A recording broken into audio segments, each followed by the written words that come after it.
Good morning, one and all. International Women's Day is a global day celebrating the social, economic, cultural, and political achievements of women. This day is symbolic of the historic journey of women around the globe. It comes as a reminder that while a lot has been achieved, the journey is long and a lot more needs to be done. On behalf of Srimati Mithibai Motiram Kundanani College of Commerce and Economics, I would like to extend a warm welcome to all on the second day of the Wonder Woman Summit 2021, presented by Women Gender Development Cell of Srimati MMK College. I would like to welcome our principal, Dr.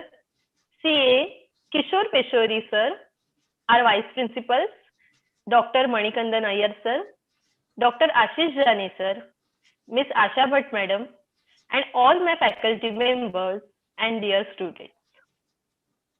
It is my immense pleasure to welcome our today's guest speaker, Miss Kayan Mutashaw. She is a founder of Livrit, an impact business that offers premium gourmet products designed to optimize health and facilitate guilt-free indulgence. I would like to add one more thing that today's program is in association with the Asian Institute of Family Managed Business Entrepreneurships in India. AIFMB values represent strong belief that progress of Asian economies is going to be driven by excellence of family business and not by multinational corporations. Now let us begin today's program by memorizing Goddess Saraswati. I request Team Bayab to please play Saraswati Vandana.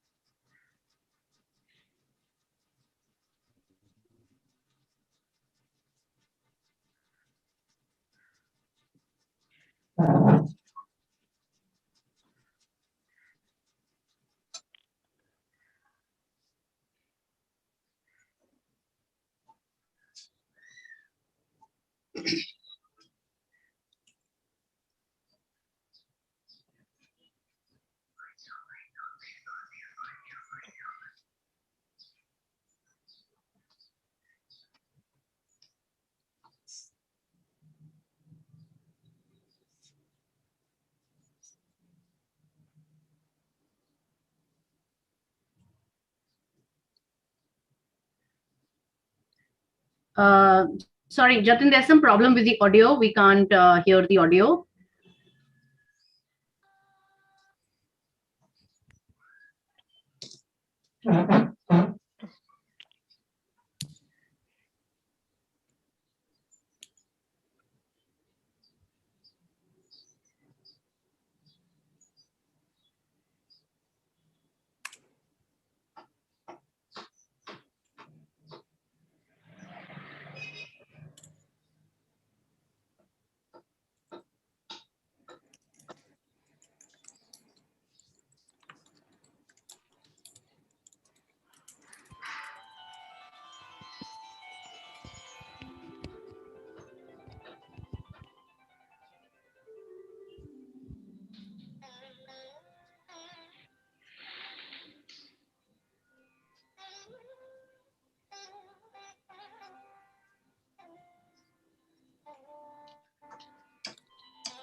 Thank you, Team Bias.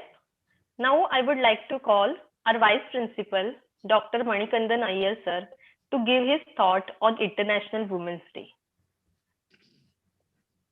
Respected Principal. Over to you, Mani sir. Respected Principal Dr. C.A. Kishore Pishori, my Vice Principal colleagues, Dr. Ashish Jani and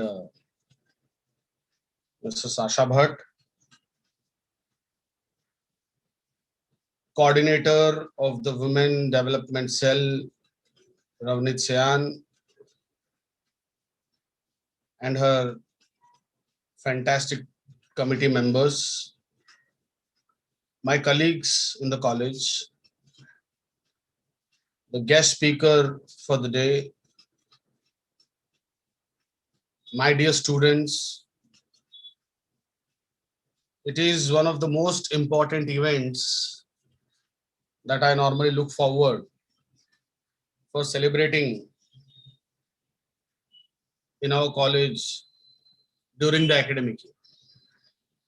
But you know, March 2020 onwards, we have been on a forced lockdown because of COVID. So this time we are doing it online. So first of all, my heartiest congratulations to the entire team for organizing such a beautiful event covering 3 days. The world celebrated International Women's Day on March 8th. The purpose of celebrating this day is to promote peace with women's rights. I don't believe in celebrating one day as Women's Day. According to me, every day is a Women's Day. But this day is very unique because it is a particular day which is marked to honor all the women and their achievements regarding, irrespective of which nation they belong, which ethnic culture they belong, which language they follow, which cultural activity they follow, whether in economics or in politics. Regardless of all these things, we try to honor all the women and their achievements. It's a no mean thing to say that women have proved their worth by excelling in every field and bringing pride. As of today, they are not only just powerful leaders in economic and political domain, but they are ruling in sports, they are ruling in entertainment, they are ruling in almost all the categories.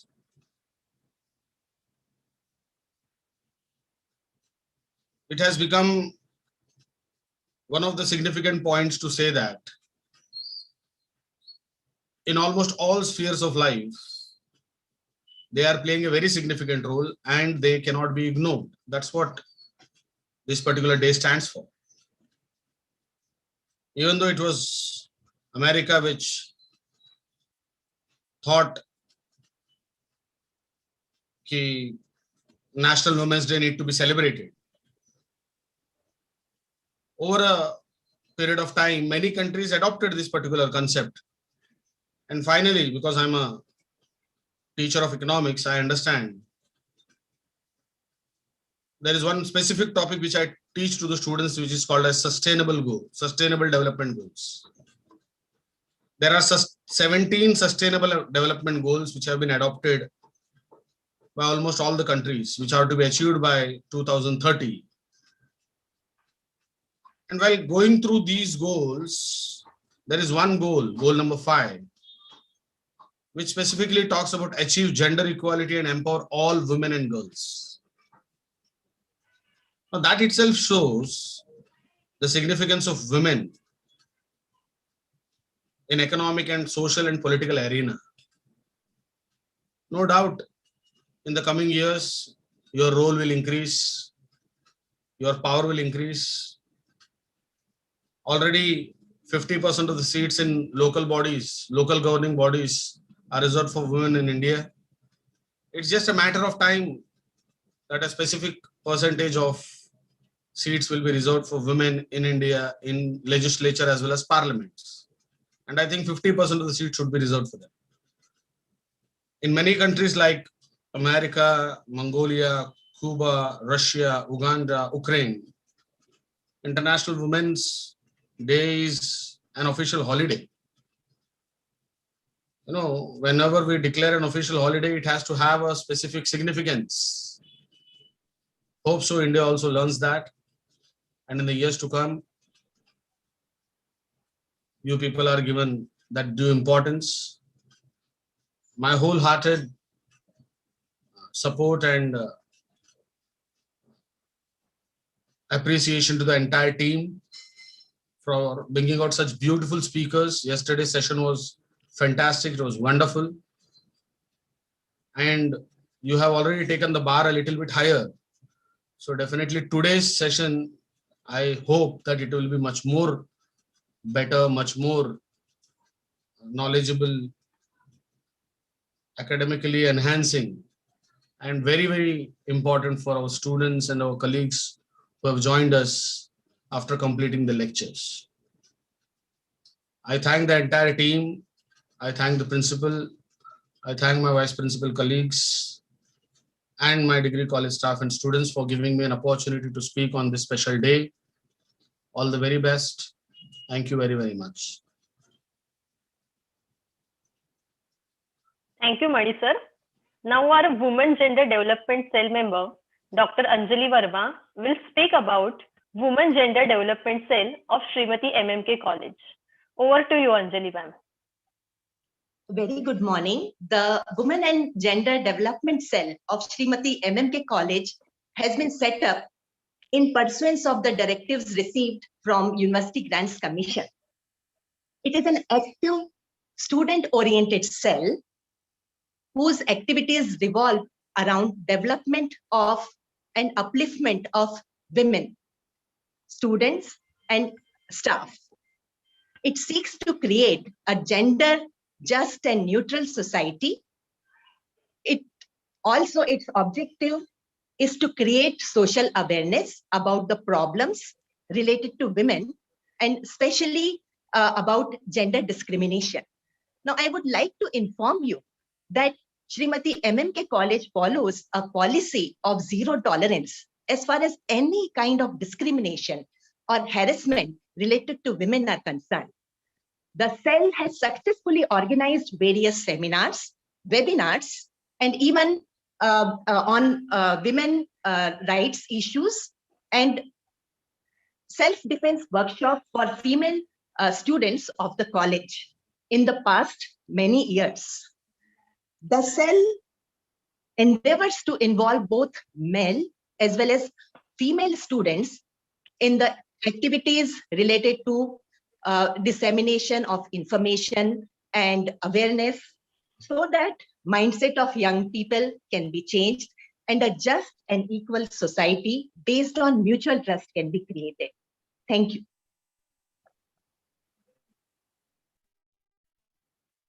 Thank you, Anjali ma'am. Now I request our WGDC chairperson, Ms. Ravneet Syan, to introduce our today's speaker, Ms. Kayan Motashaw.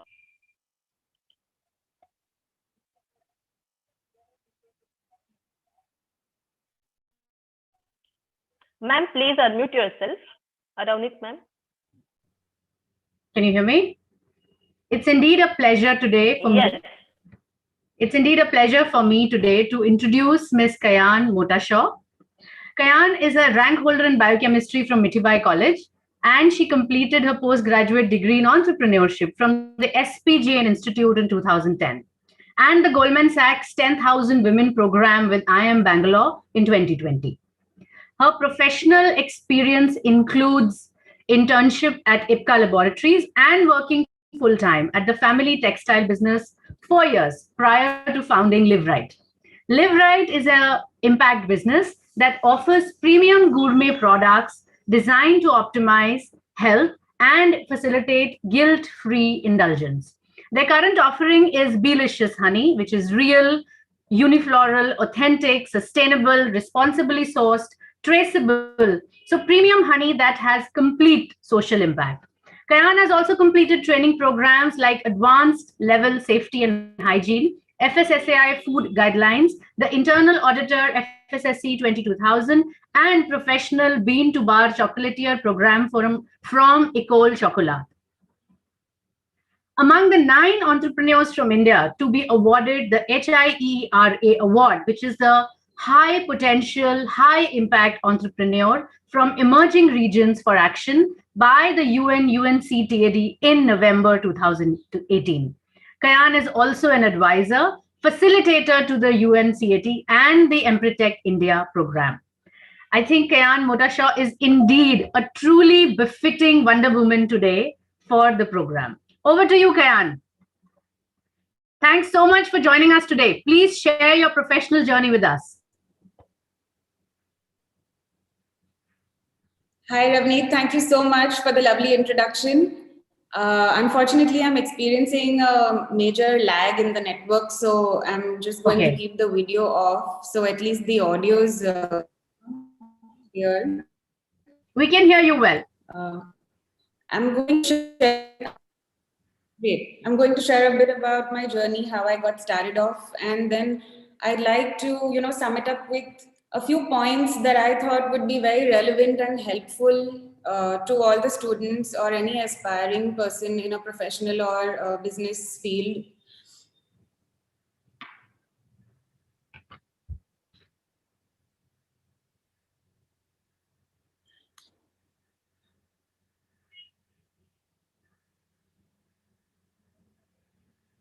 Hello, am I audible? Yes, absolutely. We can hear you. Okay. So once I finished my education, I actually worked, in my dad's company for a little while, as you mentioned in the profile. But every day that I was there, I was very sure that this is not what I intended to do going forward. It didn't interest me, it didn't inspire me, it didn't motivate me, and I was definitely not passionate about anything to do with textile machinery. So I thought I should explore more options and, look at what really catches my attention and interest. And I worked under a very prominent gentleman in the advertising and marketing space. The gentleman was also responsible for launching brands like Navratna Tel and, giving the slogan of Thanda Thanda Cool Cool.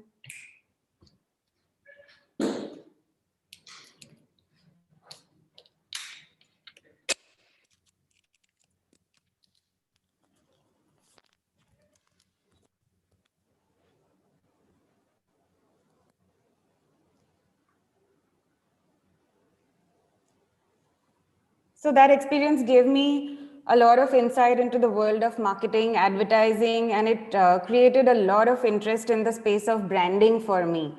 And while I always intended to do something that I understood technically, it was also marketing and branding as a space that really lured my attention. So I was exploring ideas and things to work on or products that I should work on, and I stumbled upon honey. And I actually realized that honey was at the time just being sold as a commodity. It was just honey. There was no educational aspect that was being covered. There was nothing about the benefits or the different kinds of variants available in the market that were being discussed. And so I thought there was a great gap and an opportunity to actually bring back, what was a celebrated and a very, very prominent food before I think the Western influence kind of took over and people started to neglect our ancient wellness foods like honey.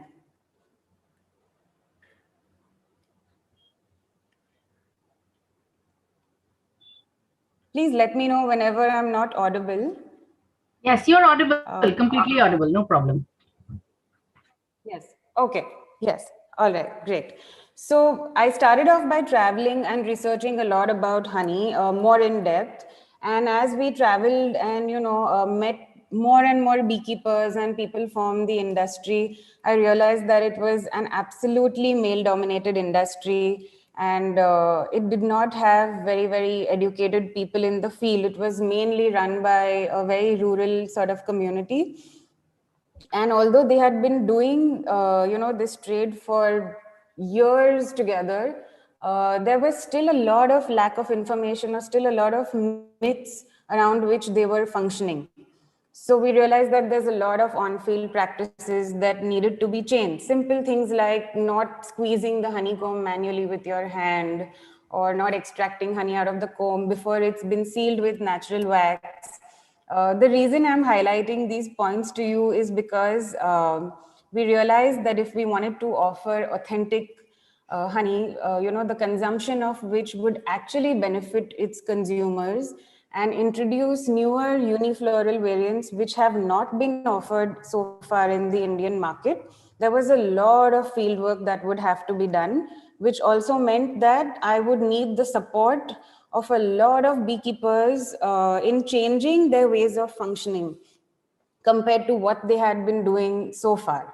And that is where I had my first experience with absolute resistance.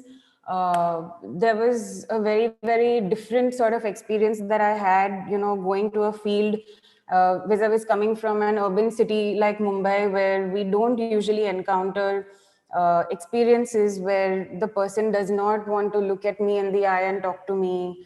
So basically, when we are on field, I have to take either my father or my husband or my brother along, because there is so much importance and focus on the necessity of a male member with you. So even though the information was being communicated back and forth by me, it had to actually be communicated with the farmers through whoever I took along. And the farmers would in turn talk back to me through those same people, but not talk to me directly, even though we were sitting in the same room and, in front of each other. So that was the first time I experienced, these so-called things that we keep talking about, gender bias and lack of equality. And when I was in Mumbai, I never really experienced much of it. But as I got deeper into work, these were the kind of encounters I had. So that was the first, what would I say, the real experience. After which, there was another challenge. Because we wanted to offer good quality, the whole cycle of the procurement was going to take longer, and it required more effort and more precise, actions from them. So the resistance was that every other brand comes and picks up everything. Why is it that you have a problem with it? So we had to actually, spend a lot of time with the farmers and explain to them the larger picture, the benefit of doing something right, of setting the right, I would say, foundation or, backbone for the infrastructure. And to actually get them to agree to do that, I had to pay them a premium for the honey that I bought from them.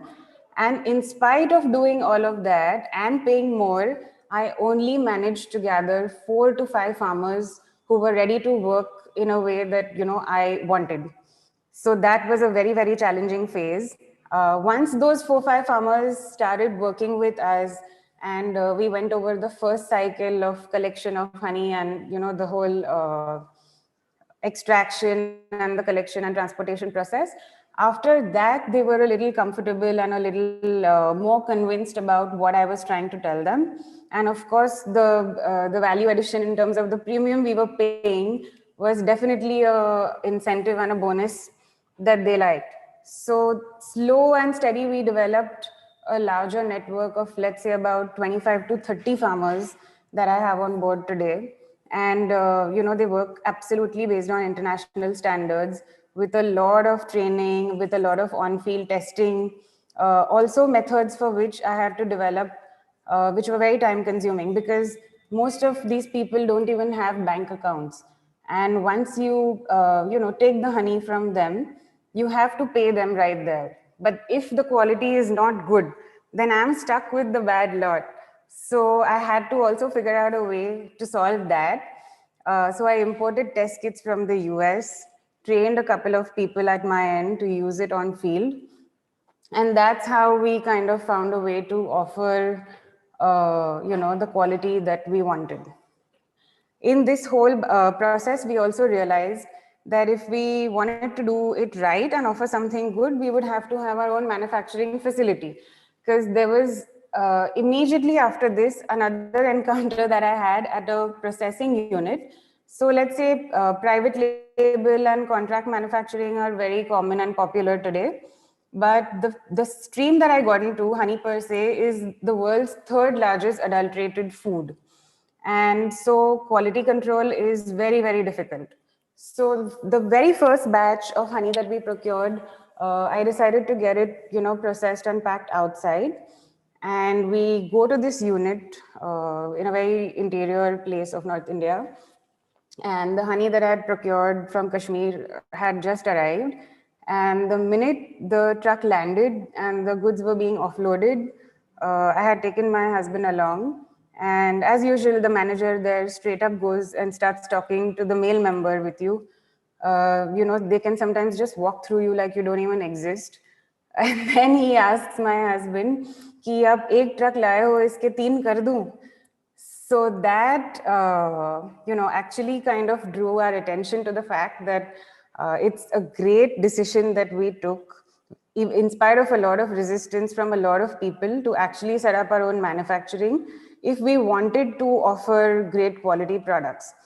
Because the minute he said that, we said, we're not into this kind of work and we are not interested in doubling or tripling our profits. We want to offer something that's great and which is going to benefit people because it's a health product over and above everything else.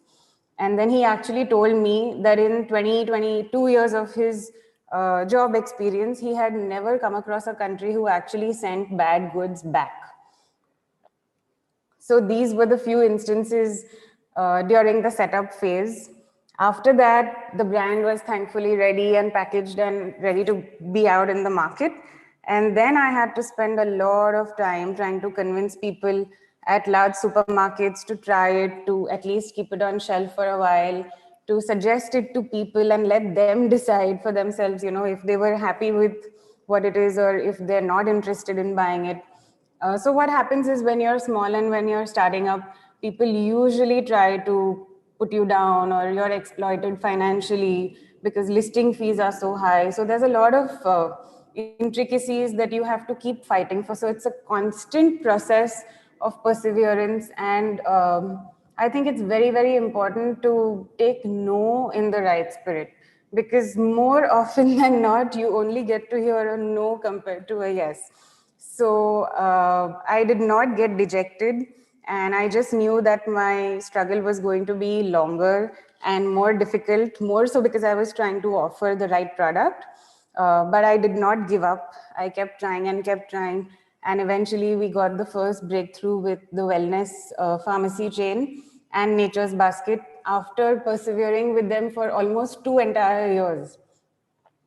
And after that, a lot of stores and a lot of online portals started to list our products and, kind of allow us to sell them. So the other aspect that I want to highlight is mostly as women, we shy away and, tend to avoid the topic of finance and financial decisions. And this is something that I really want to request every girl listening to me right now, is to please not run away from finance and to embrace it and to learn as much as you can about it, so that every decision can be taken independently, confidently, without any doubts and second guessing yourself, because that is very important. So even though I was leading the company, I always had support from other family members, and more often than not, they've, kind of not been very, very risk averse. But we had a lot of challenges raising working capital to do orders. So after the first 2 years in business, I decided to explore the export market. And that was also very challenging. So I met like about 20 to 30 companies across the Middle East and tried to see if, they were the right fit for us, we were the right fit for them, whether they could sell the product, without diluting the brand value and so many things. And with great difficulty, after 1.5 years of persevering, we actually cracked the best company in one of the Middle Eastern countries and have launched our brand internationally. But the timing at which this happened was actually one of the most challenging times in the company financially. We were very financially stressed. But in spite of that, with the right calculation and I'd say the risk analysis and the ambition, I went ahead and somehow made that happen. And I'm so glad that I did that, because that is one of our strongest, business verticals today. And that is a business model on which I intend to expand a lot more, even in the times to come. So my general observations, since we are talking about women and this is on the occasion of Women's Day, it's just that, when you enter, people think it's okay for them to make the rules for you about your place in society. And it will be possible that you get intimidated by, certain strong personalities.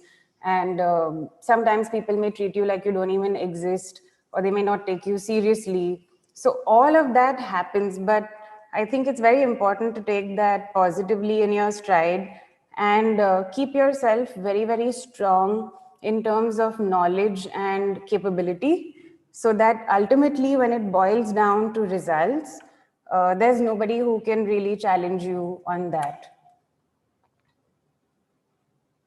So the little bit of the unfortunate position even today is that these biases still tend to exist, with whatever degree, depending on where you are and which industry you are in. But even today, unfortunately, it still influences modern day decision making. And the example to that is the statistics that show that even today, only 9% of women-owned companies are being funded by VCs. Now, entrepreneurship in general is mentally, financially, socially, physically very challenging. And I think as women, we have to work twice as hard to fight and make our place in society, because we have to prove our worth and our companies or products worth. And that is a constant process where it's very important to not get dejected and to not give up with the intimidations that society can cause you.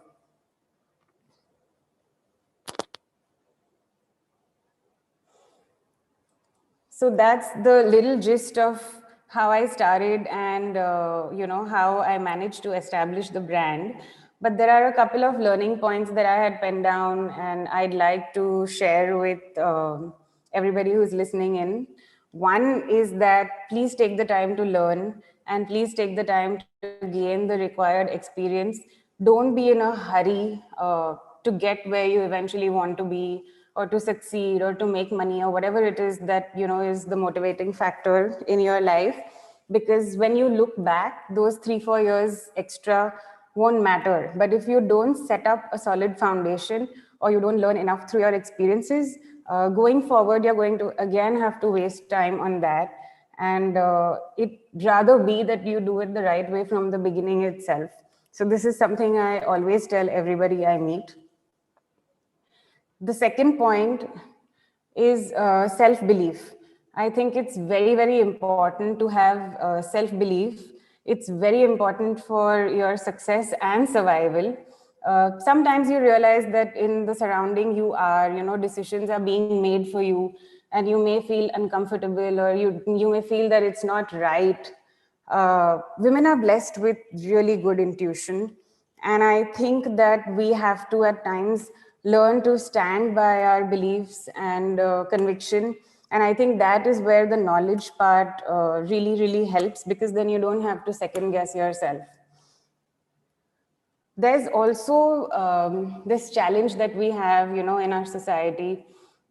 So family tends to be very protective, and like I was very protected, and there were literally issues where, when I was growing up, my father wouldn't let me go alone anywhere. I had to be accompanied by my brother or somebody. And sometimes decisions are made for you in the pretext of concern for you and your well-being. But sometimes that very concern kind of hampers your growth and learning. So I think that with the era that we are getting into and with the rate at which things are changing, I think it's okay to, know with clarity what is good for you and what is important for you to learn, and be independent and take those steps that are necessary for you to get where you want to be. Because I think if you're always in a shadow and if you're always letting somebody else make the decisions for you, eventually you're going to end up being very, very unhappy and blaming everybody else for whatever is happening in your life, which is not a great way to start. So the other thing is to take complete responsibility for every decision you make and all the outcomes that happen. So when I started off work, I lost, I think, a year to a year and a half with just time being wasted with back and forth, jugglery of no clear decision making from anybody. Since I lacked, experience at the time, I looked upon certain people for guidance or for sort of showing the right way or making the decision even sometimes for me. But then I realized that when the outcome isn't to the liking of the person, it'll start to become a problem. So please feel free to make your own mistakes and own your mistakes and learn from them and move ahead and take complete responsibility for every decision you make and its outcome. It is the best way to grow. There is just no other way that it should be. I think I already spoke about being intimidated. So that is something that should be avoided at every cost. And the other thing is that we fall for the authority bias very easily. So be it in the family with your older members, or be it in your education, or be it in your job with your boss. It's like, boss ne bol diya to yahi theek hoga. That is an authority bias that I think we have to be conscious of and mindful of, because not always is that right. And sometimes when you're trying to grow and do things on your own, these things really take a toll on you mentally. So that is something that you should just keep in mind. Thirdly, be assertive but not aggressive, and stay very, very calm in stressful situations. This has really helped me. So when I started off, sometimes when things used to go wrong, there used to be problems, let's say with the bank or with a vendor or with a supplier, it used to really affect in ways that it should not. And then I think your decision-making capabilities get compromised. So I just feel that if you're really, really calm in a stressful situation, you can think with a cool mind. And that is the only way that you can think of the right solution. So this is what I do. I think of the worst possible outcome, like the worst possible outcome. And I say, okay, ज़्यादा से ज़्यादा क्या ऐसा हो जाएगा, बंद हो जाएगा या whatever is the worst possible outcome. And I say, चलो ये तो होना ही है. Now let's say if I think of solution X or Y or Z, and we start to implement those, then how does the picture look, or how do you think it'll turn out? And then I start, kind of functioning from a place where there is no fear left. So when you are in a troubled spot, don't let emotions or fear get the better of you. Most decisions driven by emotion are also very questionable.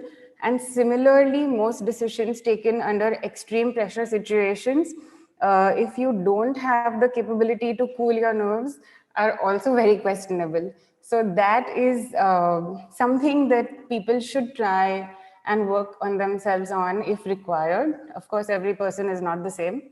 But if you tend to get rattled with stress or, worked up in pressure situations, that is something that I think is needed in any walk of life. It's not just about if you're in business. The next thing is please read, and please make learning and upgrading yourself and your knowledge literally a part of your routine.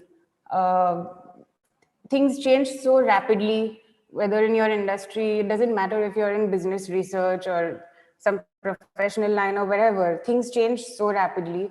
And, when you're stuck in your day-to-day rut, you also sometimes tend to lose sight of the larger picture and go off track. Or when you start off, there are so many options and then you want to try everything.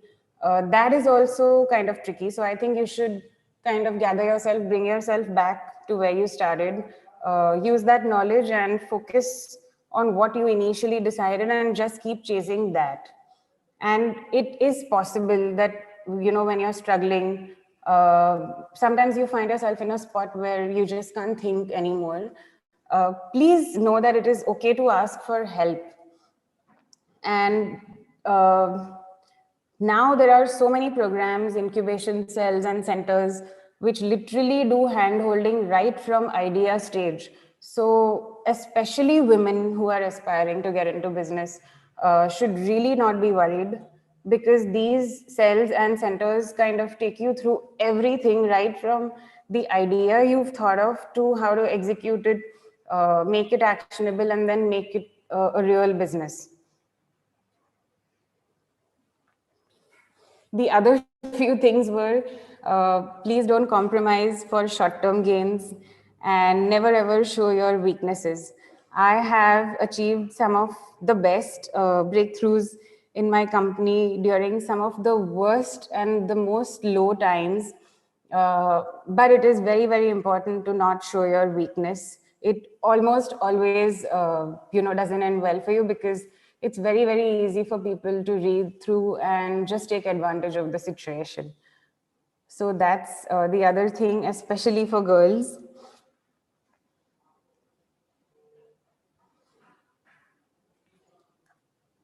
And last but not the least, I can only speak for business because I'm in the line of entrepreneurship. But I think if you don't want it very bad, like it doesn't matter what your goal may be. It could be inventing something, it could be money, it could be certain product, it could be anything. But if you don't want it so bad that you can keep fighting and keep fighting and keep fighting under any circumstance till you achieve it, or till you kind of find your breakthrough, please do think before jumping into it, because entrepreneurship is a long series of a lot of firefighting and a lot of negative outcomes and just a few positives. But the few positives sometimes are so worth it for the people who are passionate about something, that it kind of nullifies all the negative. So before you decide, if you really want to jump into it, I must say that you have to be very, very resilient and very, very perseverant. And it's almost like there is nothing else that you would do. Then please, kind of jump into it, because it is not as rosy as it seems from the exterior. It is a constant, constant battle, and there is nobody to motivate you but yourself. But if you're ready for that kind of game in the long haul and you're ready for the challenge, I'd say definitely go for it.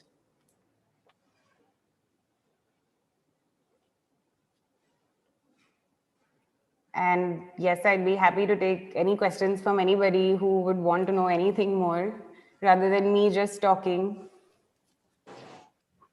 Hi, ma'am. This is Professor Sanadhanani. Hi. As a fellow entrepreneur, I run my food business as well. I want to know that there was this adulteration, the entire fiasco that happened recently about honey.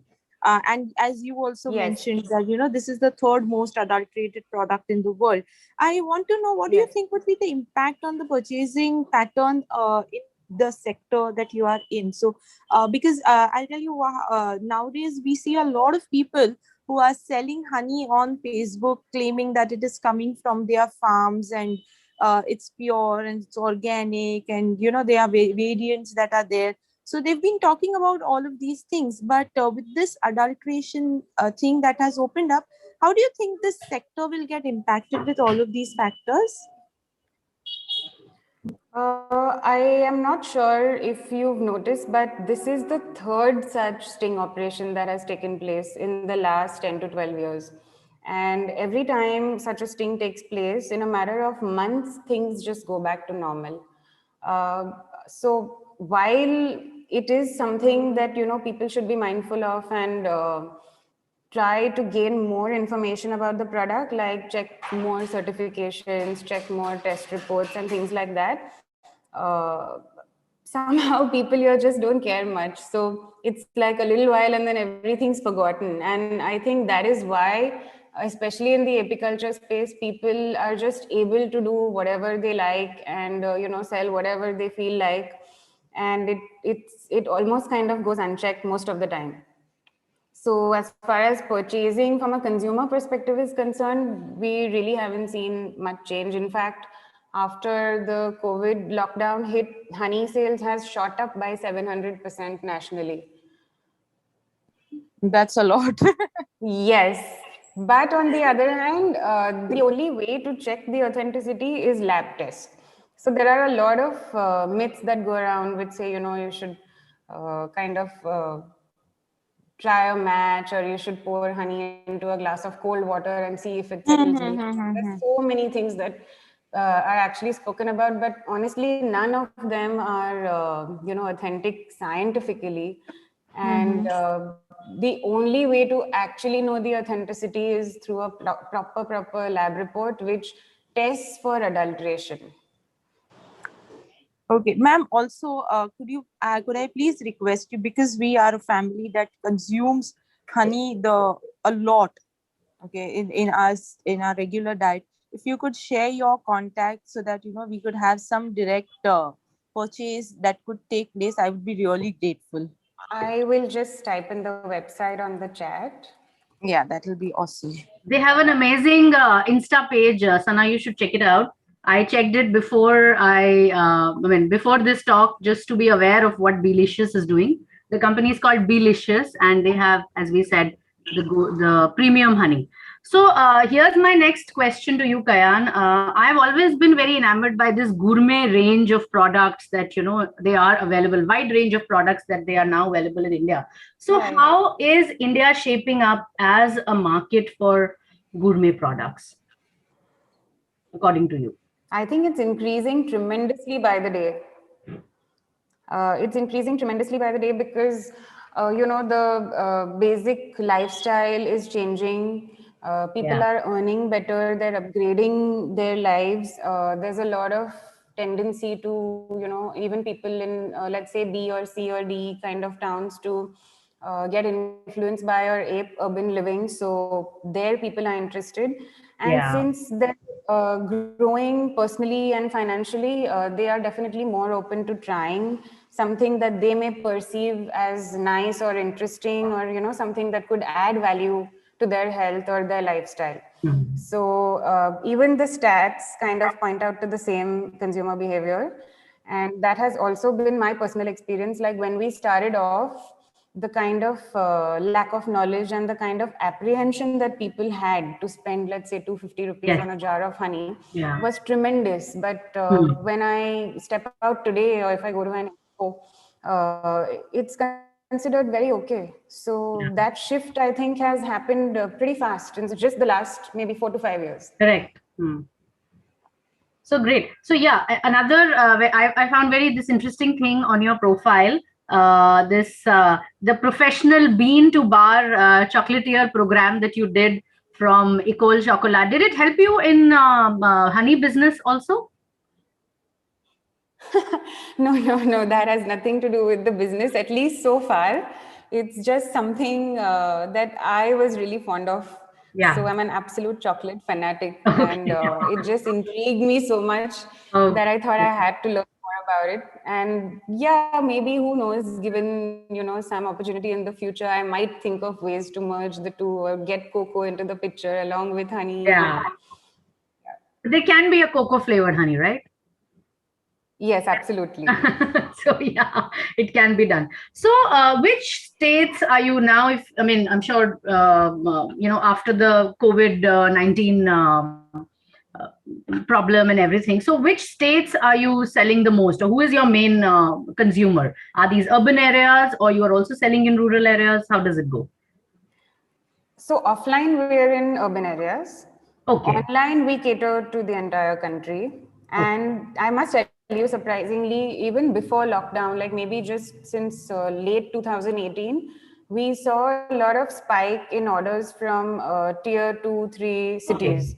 Okay. It was not just, the Mumbai or Delhi or Chennai that were ordering. Okay. So that was actually very, very interesting for me, and it kind of made me, kind of take notice and think of ways to actually promote there as well, because there's so many untapped markets where people want to experience these products. Yeah. And thankfully, because of digital presence now, that's something that can be offered very conveniently.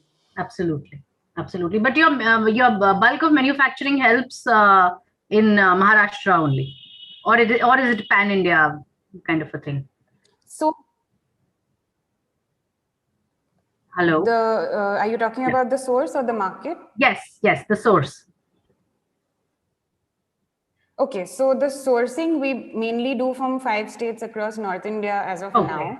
Okay. Jammu and Kashmir is the majority of it, followed by Himachal, Punjab, Haryana, and Rajasthan we've recently started. Okay. The next area I'm looking at is Northeast. Okay. So that covers our supply chain belt. Okay. The reason being the quantity and the taste and flavor of honeys coming from these states are far superior. So it kind of became like, a no-brainer to go ahead and start with these. Okay. And have you employed women as a part of your workforce? Yes, I'm glad you asked me that, because that's something I forgot to mention. So when I started the facility, I first started with employing 4 women. Okay. The factory was then entirely taken of women, except one helper boy who was just required there more for, if there's physical weight to be handled. Yeah. And then in the office, my staff was all women. So other than one salesman who we have in Mumbai and my husband who helps off and on, it's pretty much a women-centric company. But yes, the beekeepers so far are mostly men. Yeah. I'm trying to work on some system where, I can involve more and more women into beekeeping. But the problem area that we hit is honeybees need migration. And it is not so easy for women to just, pick up and move, because, in cities, we find it so challenging to balance family and work. In rural areas, it's unheard and unthought of for them. So if I have a conversation where I ask them, why don't you do the beekeeping and, migrate with the bees and whatever. Absolutely. They'll be like, ye kaise ho sakta hai? It's totally like a shocker. Correct. So yeah, that's a piece that's still left unsolved. But if we are able to develop a system where they don't move, just the boxes can move from location to location and go to the next set of women, that is something that I'm really trying to explore at the moment. And I really hope something good comes of it. So does Belicious plan to train women entrepreneurs, or any kind of a women workforce who can be employed later on? Do you have something like that in your mind as a future thing? In future, definitely, I'd be more than happy to run such a program. Currently, we're still pretty small.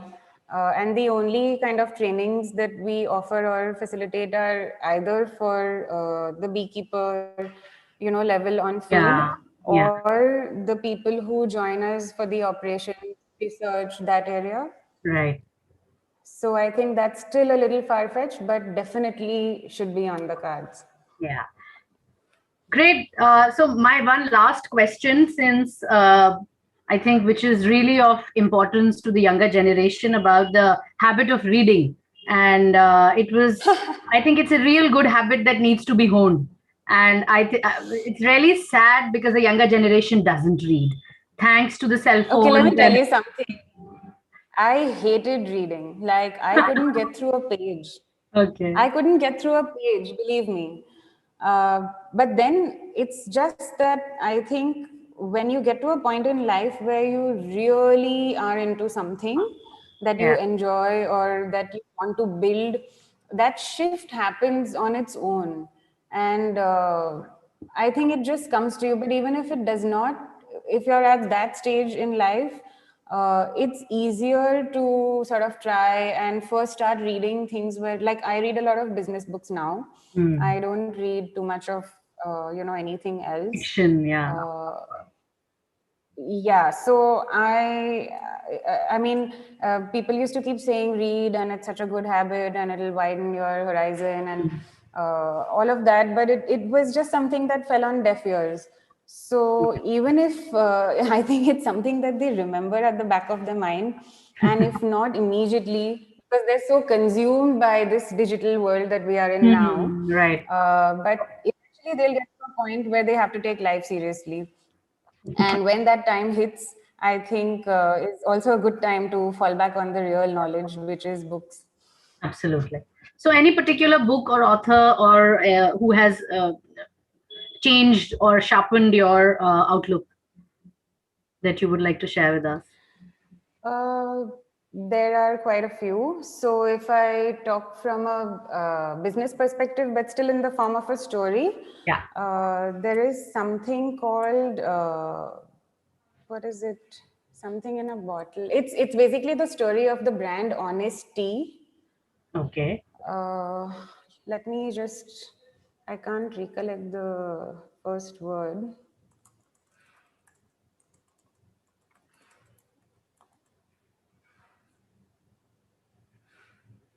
Yeah, it's Mission in a Bottle. Mission in a Bottle. And one that I really kind of, yes.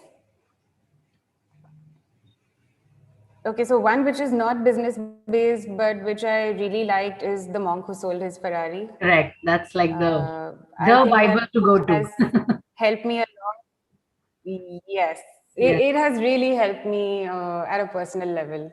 Yeah, correct. So that definitely, I think, yes. Great, thank you so much. And, does anybody else? Branding? Sorry. Yeah. Yes. No, I was just going to say, if branding is of interest to somebody, then building a brand story is also a good read. Okay. Okay. It's just good to tell the younger generation, or tell the students. We don't know, as you said, we don't know when they would just pick up a book and start reading. So it's good to just keep drilling it, in their minds. Absolutely. Yeah, but I mean, nevertheless, good content is even available online, and most of the good books or most of the journals and magazines are now online, and it's a real pleasure to read even on your iPad, So yes, needless to say, I mean, it doesn't have to be a physical. Yeah, it doesn't have to be a physical. Yeah, it could just be a digital version. Correct. But you still have to read it. Yes. So yes, the reading can also be done online, provided you are reading the stuff that you're supposed to read. Absolutely. Yes. Great. Does anyone else? I think everybody. I got a lot of questions from the faculty members, which I have, I think, covered most of them. And it was a real pleasure to have you over. Can I please request for a formal, Dr. Anjali Verma, our member, WGDC, for a formal vote of thanks. Over to you, Anjali ma'am. Just 1 minute, Ravneet. Yes. Asha ma'am. Yeah, yesterday, this is for all the listeners, especially the young entrepreneurs. Yesterday, I witnessed one online inaugural function. SNDT University has come up with the with Maharashtra government WISE Incubation Center, WISE, WISE Incubation Center. Shri Nawab Malik has inaugurated it. And this is especially for women entrepreneurs who are going to start with. They are going to mentor you, seed funding, and all the researchers, whatever they come up with, they will tell you, they give you space, they provide you space. all there are many things. So it is near Juhu and Nirmala Niketan Church Gate. So students or young entrepreneurs who wants to do can avail this facility. Thank you so much. I think that's a great piece of info, because most of the time we have great brains and we have amazing students who've got great brains, but then money is a problem. So I guess initiatives like this are, they are in for a big welcome. Yeah, they help in all field. They will give you research. They will teach you everything. Yeah, thank you.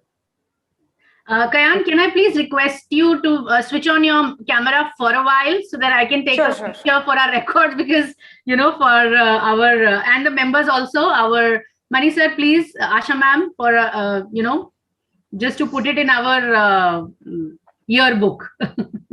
I'll just take a screenshot of the same. Mani sir, Asha ma'am.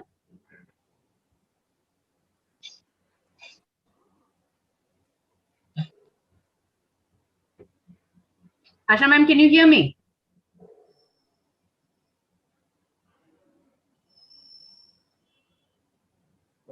I think she's not there. It's okay. I'll just give me a minute. Yes. Thank you so much. Can I please request Dr. Anjali Verma to propose a formal vote of thanks for our lovely speaker today? It's my honor to propose the vote of thanks on behalf of Women and Gender Development Cell of Srimati MMK College of Commerce and Economics. We express our gratitude to our principal, Dr. C.A. Kishore Pishori, for constantly inspiring and motivating all of us. Special thanks to our vice principal, Dr. Mani Iyer, for constantly supporting us in all our endeavors. We would also like to thank our vice principal, Asha Bhatt madam, and Ashish Jani sir for their constant support to all the activities. We would like to thank our guest speaker, Wonder Woman, Miss Kayan Motashaw, who has spared her precious time today and shared her inspiring and interesting professional journey with all of us. I'm sure our students will definitely help from tips and guidelines given by Kayan ma'am, and that will really help in their professional life.